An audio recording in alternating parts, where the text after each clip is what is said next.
شمالی وزیرستان میں دہشت گردوں کے حملے میں شہید ہونے والے افسران اور جوانوں کو آبائی علاقوں میں سپرد خاک کر دیا گیا۔ پاک فوج کے چاق و چوبند دستے نے شہداء کو سلامی دی۔ شہیدوں کے خون کے ہر قطرے کا حساب لیا جائے گا۔ صدر مملکت کی شہداء کے ورثہ کو یقین دہانی۔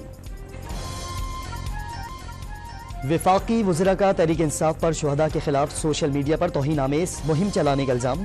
خواجہ آصف نے اقدام گھٹیا قرار دے دیا۔ وفاقی وزیر اطلاعات و نشریات عطا اللہ تارڑ نے بھی رویہ ناقابل برداشت قرار دے دیا۔ سابق گورنر سندھ عمران اسماعیل نے تحریک انصاف محب وطن جماعت قرار دے دی۔ پارٹی چھوڑنے پر پچھتاوا، بانی پی ٹی آئی سے تعلق برقرار رہنے کی تصدیق۔ پی آئی اے کی مئی تک نجکاری کرنے کا منصوبہ۔ بجلی کی تقسیم کار کمپنیوں کو بھی نجی شعبے کے حوالے کرنے کا پلان تیار۔ 25 ادارے نجکاری فہرست میں شامل۔ غزہ پر اسرائیلی بمباری سے 24 گھنٹوں کے دوران 92 فلسطینی شہید۔ 163 روز میں شہادتوں کی تعداد 31,645 ہو گئی۔